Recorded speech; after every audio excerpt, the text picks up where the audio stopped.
Welcome to the Deep Dive.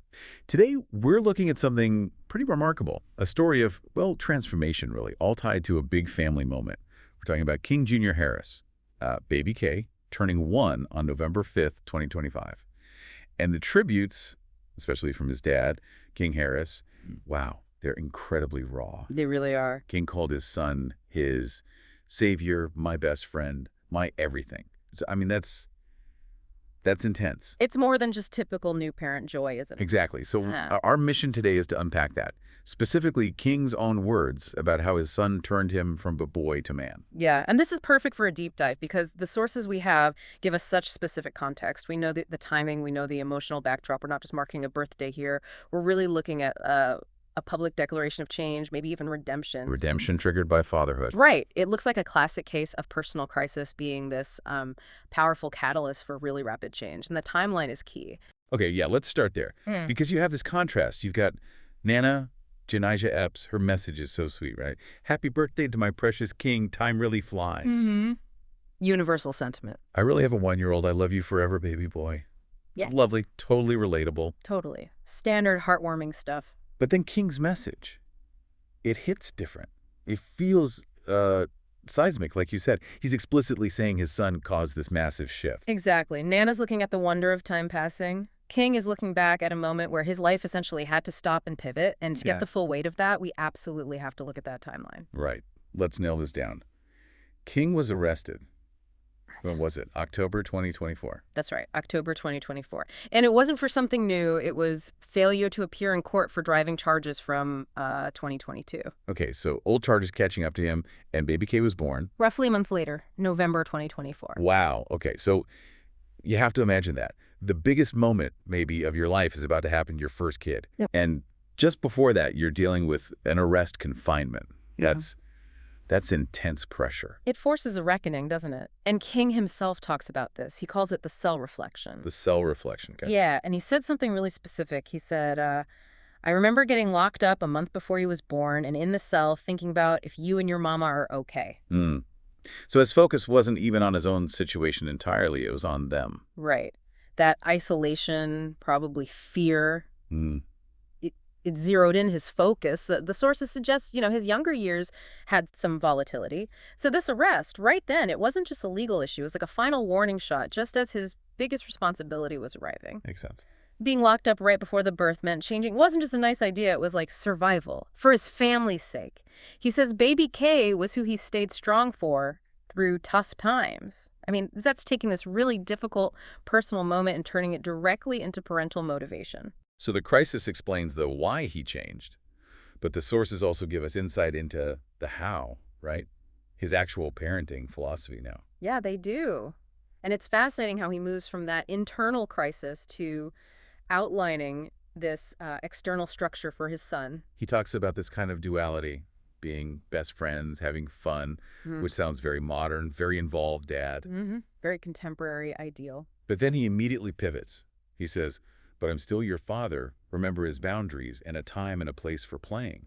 Right. That immediate clarification is so interesting. It's like, we'll be close, but don't forget who's in charge. Exactly. It suggests he knows that just being a friend isn't enough, that a father needs to provide, well, boundaries, structure, authority even. He seems to be trying to balance that closeness he wants with the actual job of being a parent who sets rules. I think that's spot on. We'll have fun, but I'm the guide here. And this connects back to his own experiences, doesn't it? He mentions wanting to teach his son the game I learned later in life, and I wished I could have learned early. Yes, that phrase, the game. What do you think he means by the game exactly? Is it street smarts, life lessons, financial stuff? Given the arrest, maybe navigating the system. I think, given the context, the game is probably heavily weighted towards accountability, consequences, how to navigate the world, including its systems, without tripping up. Right. He learned things the hard way, likely through run-ins, like those driving charges escalating. He wants to give his son the kind of foresight he didn't have. To avoid those same pitfalls. Yeah, to prevent small issues from becoming major crises, like an arrest right before your child's birth. It's about teaching resilience and maybe responsible decision-making much earlier. Okay, that makes sense. Yeah. But then he throws in this phrase, all tough love, son, you will be a real man. Tough love. It sounds a bit contradictory to the best friends vibe, maybe a bit old school. How does tough love fit with boundaries and closeness? That's a really good question. I suspect his definition of tough love might not be about harshness necessarily. It could be more about protective guidance, holding his son to a high standard, ensuring he grows up responsible, stable, what King might define as a real man, in contrast to his own past struggles. So tough love as in, I love you enough to hold you accountable. Exactly. It's about delivering that game, those hard-won lessons consistently and early on, so baby K doesn't have to learn them through painful experience like he did. It's proactive protection. So it all comes back to providing stability. That seems to be the core gift he wants to give. I think so. And he's not doing it alone. He talks about his army.